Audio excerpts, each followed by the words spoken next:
Hi everyone, welcome to the walkthrough talkthrough of Shifting Time.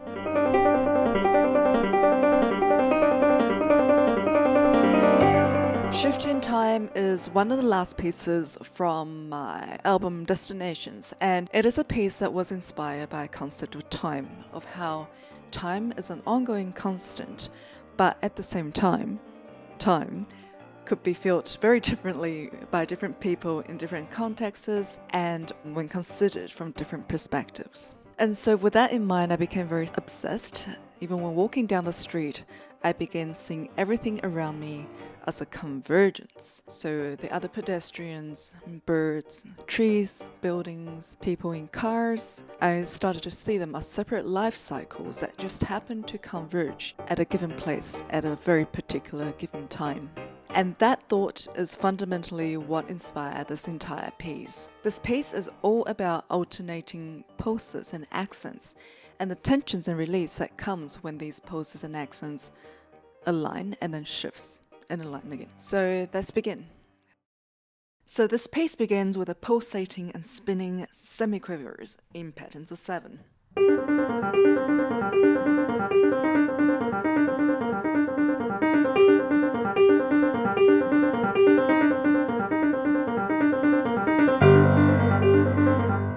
You'll see that the time signature is 12/8. At this point, you're probably going to close the book and put it away. But please don't. Let me talk you through this. So when we talk about time signatures, 12/8 signifies that we are counting in quavers. There are 12 quavers in a bar, and being in compound time, these quavers are grouped in 3, thus forming 4 main dotted crochet beats.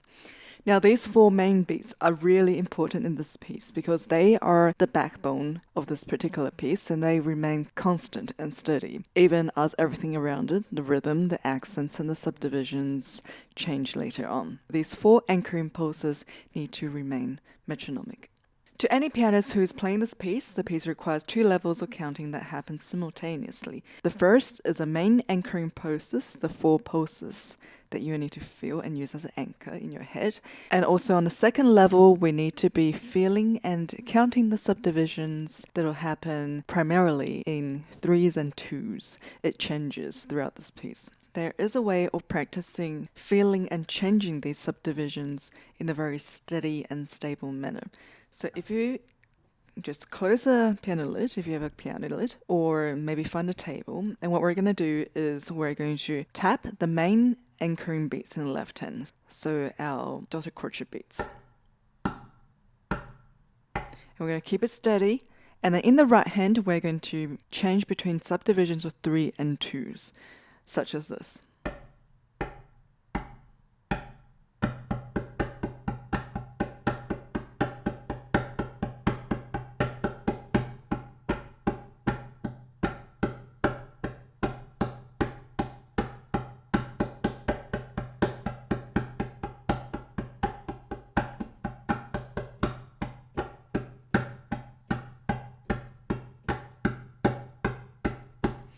Okay, now back to the score.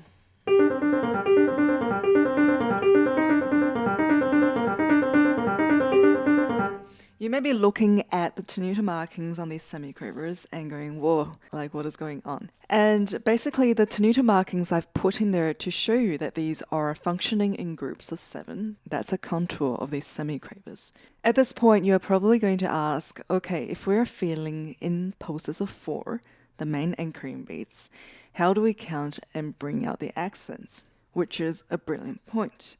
Now in music, we often associate accents with particular markings and articulation markings, such as this.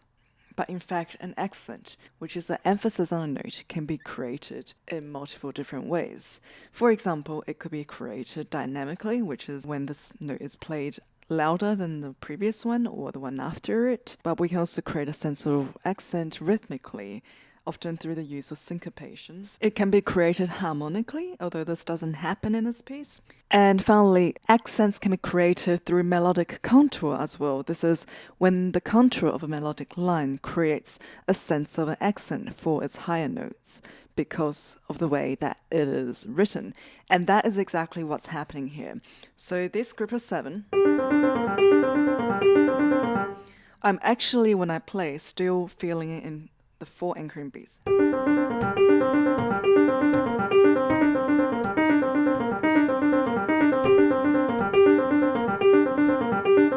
But because this G is the top of the contour, every time the pattern loops and comes around, the human ear automatically hears this G as being accented. So my tip for the semiquavers is to just play and allow the contour to do the work for you in terms of accents. Okay, now moving on. We're in bar 7. So this is a section where the bass melody comes in, is really fatalistic and quite dark.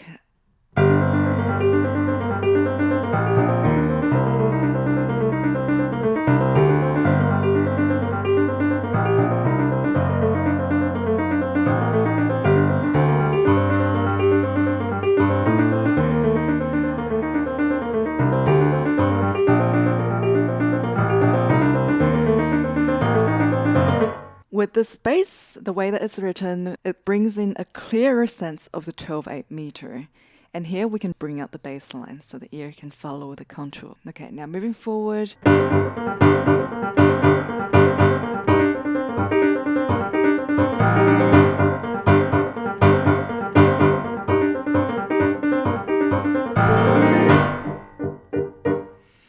So bar 15 is the first time the 2 hands align and gives us a really clear sense of the 12/8 meter. It only lasts 1 bar before the right hand shifts back into the 7 semiquaver pattern again. Bar 17 comes back. And then again, it shifts again in bar 18. So throughout these 4 bars, because the shifts happens very quickly, we need to maintain a very steady sense of subdivision. We can be counting in quavers, so subdivisions of 3, throughout this entire 4 bars. So for example,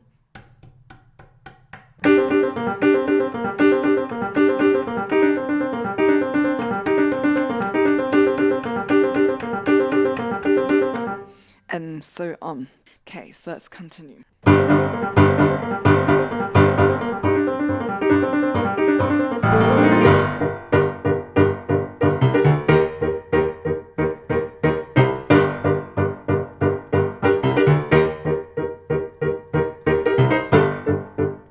So now bar 19 we enter into second section, and here we're keeping the same steady anchoring pulses, but now we're subdividing in 2. So this is where the tapping exercise that we did before comes in. The 2 hands are rhythmically uniform for the majority of the bar, and there are flutters of instability caused by the polyrhythm towards the end of the bar. This is when the left hand is playing in 3, is subdividing in 3, while the right hand remains in 2. Now here I'd like to give you a tip of how to practice 3 against 2s. A polyrhythm with 3 against 2 is actually like a jigsaw puzzle. It fits into each other quite perfectly. We just need to subdivide even more, so break it down even more. And if you see this notation up here, you can see that actually if you combine the 2 rhythms, your brain can hear as da da da da da da da da. Da, da. So what we're going to do is we are going to do the tapping exercise again, where the left hand handles a 3 and the right hand handles a 2. We're going to start slowly first.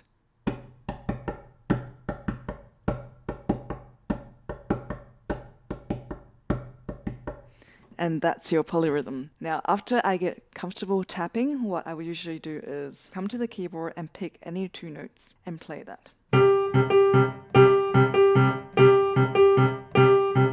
Okay, and then when I feel very stable with that, then I pick up the notes of what's actually written.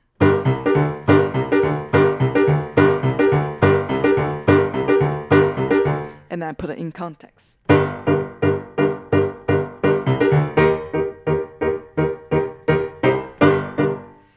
And here you go. Okay, so coming back, this second section is Marcato. The way I've written it, I was envisioning kind of a string ensemble playing Marcato. The tension builds and builds and builds until finally in bar 26, it becomes an entire bar of polyrhythms where the rhythmic structure is tugging against each other. And then we release in bar 27.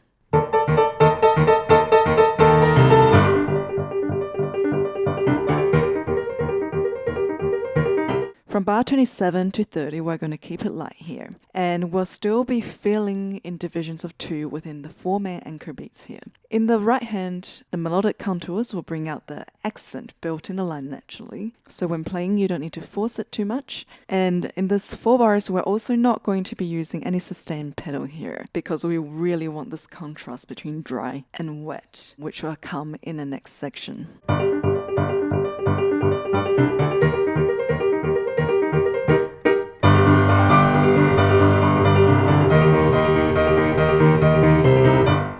Bar 31 onwards, we wanted the sound to completely change. The articulation completely changes. It's now really legato. And the register in right hand opens up. We can now use the sustain pedal to open up the resonance on the piano. And more importantly, from 31 on, we're back into subdividing and filling in 3s. So first bar, you can hear and you can see that we're now in 3s. In the next bar, we're still subdividing in 3, and there's still 3 to a group, but what happens here is that accents are displaced to form a different type of pulse. So you'll see it here. It will sound like this. Now, you can use the sustain pedal to help with highlighting these particular points to really bring out the shift in time. So what I'm going to do is I'm going to change my right pedal according with these particular points of accents. And then in the next bar, my sustain pedal is going to go back to changing every anchoring beat, so in every groups of 3. Now, if I put them together, you'll hear the difference.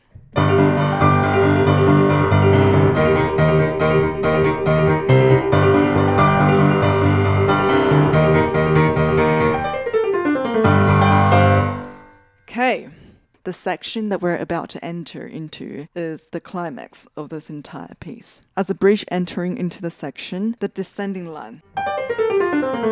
That should be like a large wave crashing in. And to play this precise and fast, we need to first of all practice it quite slowly. We need to identify the anchor within this line where our hand can have something to look forward to and put our weight on. For me, it feels like this G is an anchor. Then we are going to make sure our fingers are really working. So no lazy fingers.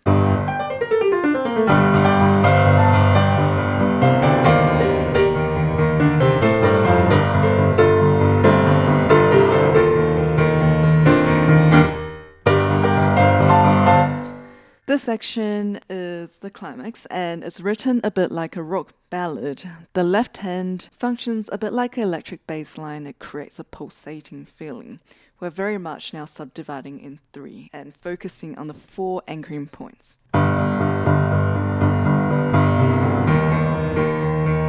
And in the right hand, for the first time and the only time in this piece, the right hand is playing a singable melody. Okay, now this chord here is kind of like a fatalistic clock bell. So this is the effect that we want to create in the middle voice. Here you'll see a lift, and it is so important in this lift that we lift all the hands and sustain pedal to create this pocket of silence. It will make the second phrase just so much more explosive when this is done properly. For me, this is a section that makes all the hard work in the previous sections worth it. So when you get to here, feel free to just let loose and go crazy and really enjoy it.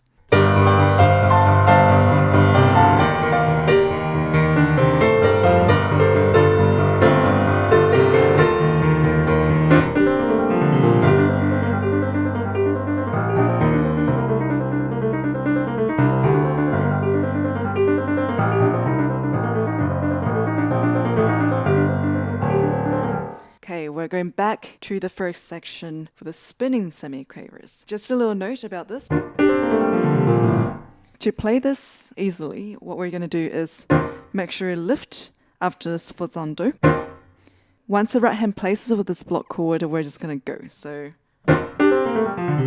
It's important that when you're reaching the bottom of this run, your eye is already looking at this G because you need to get back very, very quickly. And I recommend putting in a touch of sustained pedal to give this a blurry effect, because this is a moment where like the dreams dissipate and we're entering back into the section with spinning semiquavers. And also the sustained pedal will help cover the gap when your right hand comes back up to find this G again. So the section is almost the same as the first. This time around, the melody feels a bit sadder, and you'll see that the melodic line in the bass just continues dropping and dropping. And it almost feels like we're curling into a ball on ourselves, into this little corner.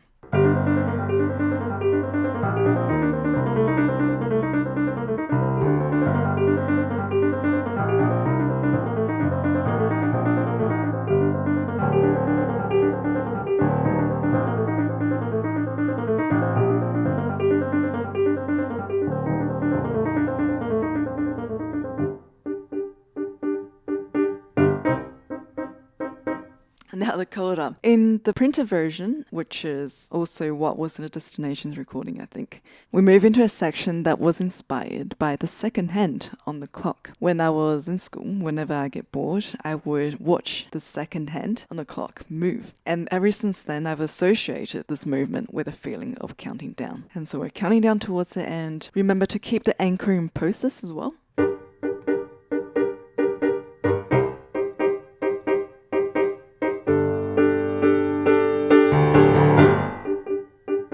This bar in 55 is very important in this version of the ending because it disrupts what was a really regular and mechanical kind of second-hand feeling with something that's sticky and very violent in a way.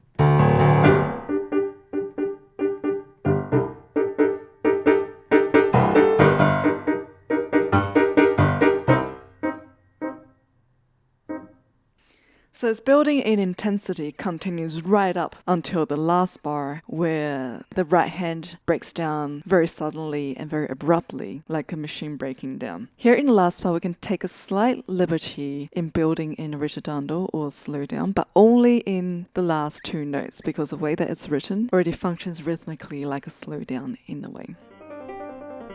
So that's it, and if you haven't heard Shifting Time yet, you can find various versions of it on my YouTube or Apple Music, Spotify, and so on. There are different versions around, there are live versions, and there are versions with electronic elements as well. And I hope you have enjoyed this walkthrough talk-through. I wish everyone a wonderful holiday season, and I'll speak to you in the new year.